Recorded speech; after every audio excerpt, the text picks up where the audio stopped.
Warning, this video is intended for adult collectors. It contains plastic collectibles, questionable opinions, and a man rapidly running out of storage space.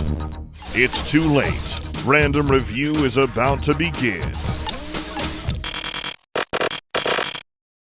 Before we begin, thank you very much to Madison J for joining the Patreon campaign. Thank you very much for the support. It really helps out. Thank you very much for helping to keep the channel going, the daily content coming. Speaking of, you see us, we're doing a review today because I haven't done a review in quite a while.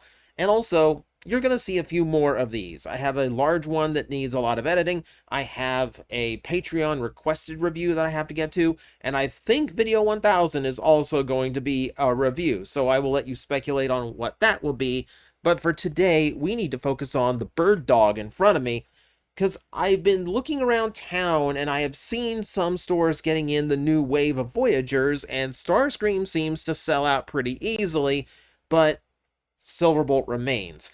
Now I understand that's because Starscream is 1 per case, Silverbolt is 2, so he is going to sit on shelves longer, but it is interesting to me that Starscream is usually gone, but both Silverbolts are still available.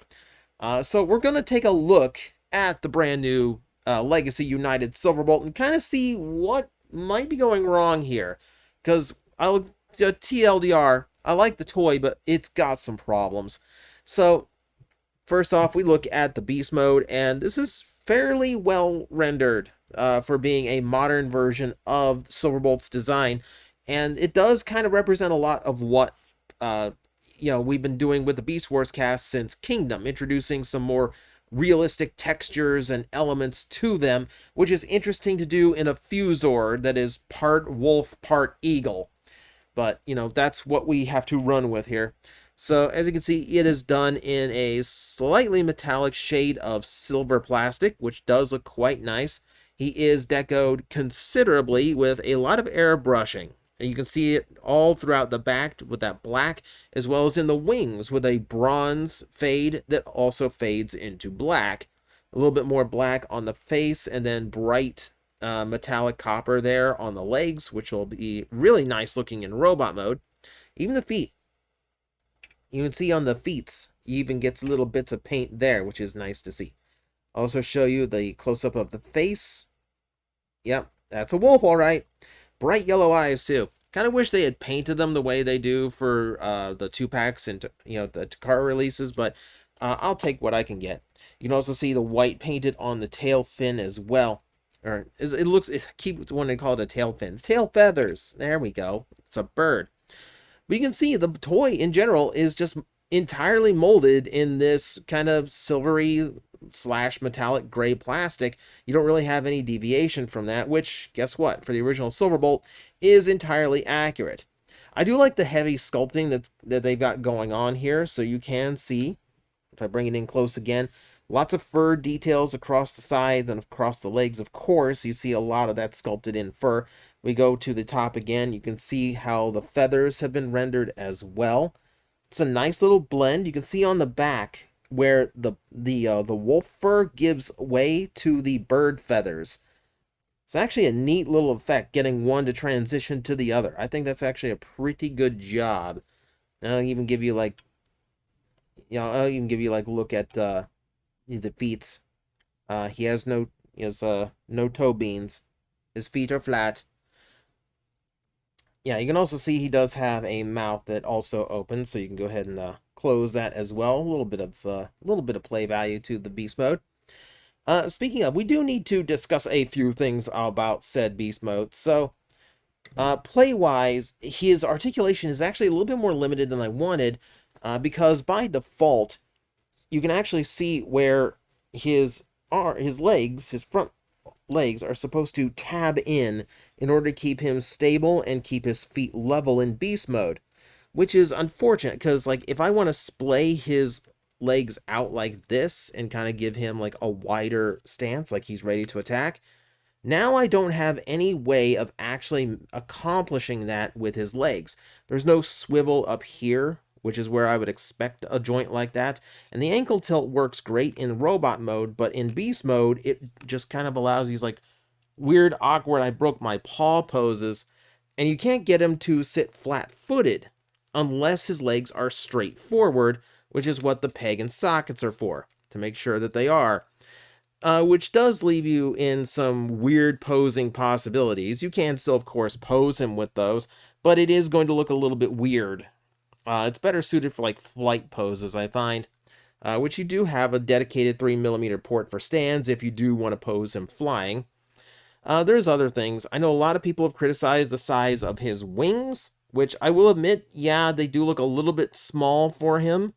I could tolerate it, if only because once we get to robot mode, these are completely accurate in size, so I'm not really terribly bothered by that. I know a lot of people have also questioned the size of his tail feathers, thinking they should be out a lot further. And while yes, I agree they might be a little bit small, again, I think that's for the sake of the robot mode, I think the real problem there lies not in the length of the tail feathers, but in the length of the beast mode. So if you actually look at him in profile long enough, you realize this is a very stretched wolf. Like, I had to Google search images of wolves in order to see if this actually was accurate in any way, shape, or form. And from what I can tell, no. This wolf is definitely stretched out. So I think that is where part of the problem is. I think if the legs were located here, like around this area, I think the tail feathers would look perfectly fine, and it'd be much more in proportion. Beyond that, you also have things like very obvious robot mode bits hanging out the side, the arms on the back of the hips, which is entirely accurate to the original toy. I'll point that out, but they didn't really do anything to clean it up. And then, for me personally, just like the way that the wolf's shoulders here kind of sit really close, it kind of looks like his shoulders start in his neck and don't really seem like they're in the appropriate spot. So all that makes for a very unusually proportioned beast mode that really does seem like it's all in service of getting the robot mode to look good.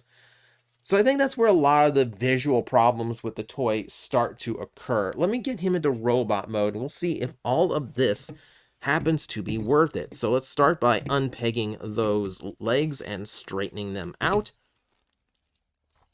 In order to make sure these little parts of the pegs are, the pins are forward on the robot mode, you're going to have to do this full rotation of the hips. Squeeze those down and then fold that panel down to reveal most of the robot mode chest. All right, folding all of this up and then tabbing that out at the tail. We're going to swing all of this around. The wolf head is going to go into here momentarily, but let's go ahead and open that space up.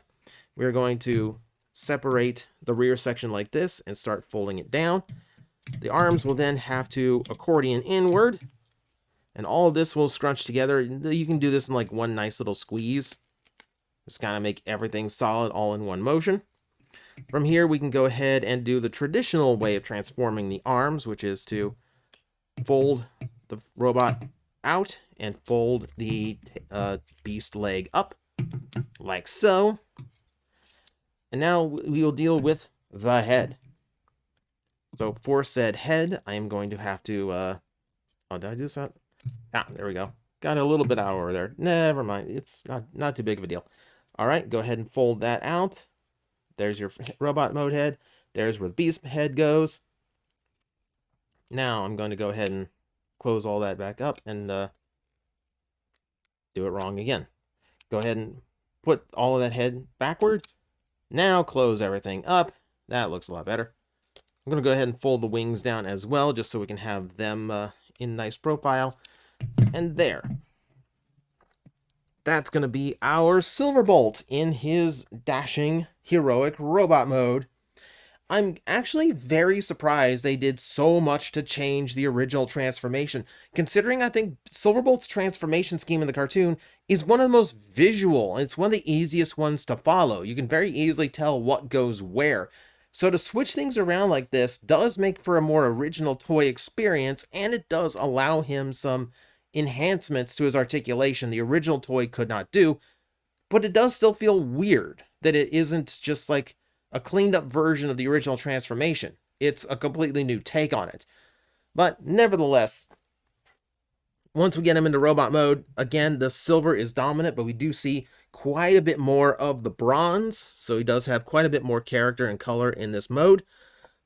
Very clean, which you would expect of a beast former like this, whose arms and legs become arms and legs. So everything there is about the way I expect. It does look quite nice. It does very much represent the appropriate robot mode of Silverbolt. I'll take a close-up of his head now. And yeah, he does have that familiar Batman-esque mask going across his face. His actual robot mode snoot has been done up in silver with a little bit of black for the nose. Yeah, that's all looking very Silverbolt. Red, the red in the belly, the bronze on the chest, and the flap here in the front. Then down to the legs. We saw that before, looking much better now. I mean, I really like how the bronze is distributed across the toy. Now, it's a very limited amount of deco. The thing you have to remember is that the original toy basically kind of worked the same way. There's probably a few bits of detail that were skipped because modern day budgets and all that. But for the most part, it's still pretty close to how he's supposed to look. And I'm actually really impressed that they actually went to things like these hinge details that are part of his cartoon robot mode, but they serve absolutely no function here. It's just fake hinges, and it's very easy to forget that's not a transformation element. It's literally just a part of the toy sculpted in. Kind of funny, that. So yeah, just well done. We need a size comparison really quick, so let me step over here. I'm going to step back because, of course, you need to see how he looks, with his dark poison of his heart. Never mind the fact that one of her bug legs is missing. I grabbed her out of the box a little bit too quick and didn't notice that it fell off, so we'll be preparing her once she gets home. But no, she makes a pretty good companion. I think might be a little bit big, according to the show's proportions, but you know what? I will accept it because, being a Voyager definitely means we got to have a lot more engineering and articulation on him, so I'm going to accept it for what it is. And it's time to show off said articulation. So, once again, as always, we start with the head. Once the camera refocuses, we do have a ball joint at the neck, so you do get full 360 rotation. I don't get much up and down, though, so that's a little bit off. Universal shoulder joints, that is the norm for this toy line. You get full rotation in the biceps, always nice to see. You get a really deep elbow bend thanks to the transformation, always cool. Also full wrist rotation, that'll come in handy when we show his accessories off. If we raise up his tail, we can get a waist joint out of him. That's something that the original toy was not capable of. Universal hips, for full articulation there. Thigh swivel, 360 degrees. The knee bend is annoying because he has these really heavy detents to him. So this is all pretty smooth movement. If anything, it might be a little bit looser than I'd like, but it'll still hold a pose. But between here and here, that's all detent, so there's no subtle positions. I never like when they do that. Also, there's nothing stopping the leg from doing that, so you're gonna have a little bit of limitation in the knee, unfortunately. The ankle works pretty good though, so we do have actual up and down motion on the foot thanks to the beast mode, but also really good ankle tilt as well. So Silverbolt can hit some nice heroic poses. He is a very articulated figure with a few weird little steps to it, but for the most part, stay up on me. For the most part, he does work out pretty well when it comes to just overall range of posability. As you would expect. I don't really think there's, I don't think there's anything really in the United line that really does, or anything since Siege that really doesn't have a full, really robust range of articulation. Even if a few points are missing here or there, the rest of it's still pretty rich. Like I said, the only problem you're going to have is those knees are a little bit weaker than I'd like. So that's unfortunate. Now, I did mention accessories, and they're hidden pretty well, and they are very much a take on his original weaponry. So, The ends of his wings actually pop off, and you can just go ahead and put those into his hands. And these would be his spears slash throwing missiles that he had in the original cartoon. Great to see them make a comeback. I mean, it's absolutely the weapon that he should have had. There's really nothing else.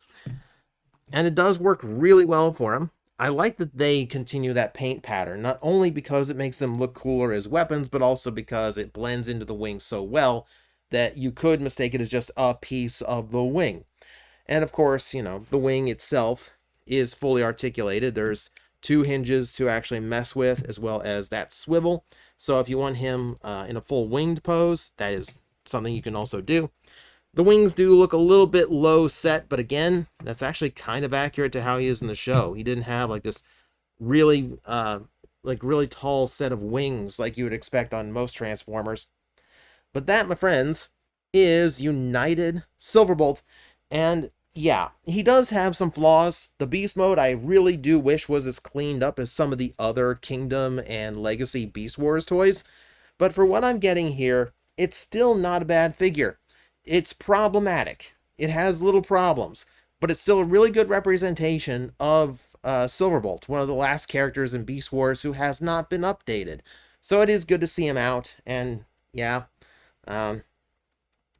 you know, Black Arachnia's got her boy now, so everyone can rest easy. So that said, could have been a little bit better. So maybe that's why it's shelf warm. But I still think you should give it a chance, especially if you can find it on sale. I don't think you're going to be disappointed. But if you're a little bit more picky, especially about the knees, maybe avoid it for now.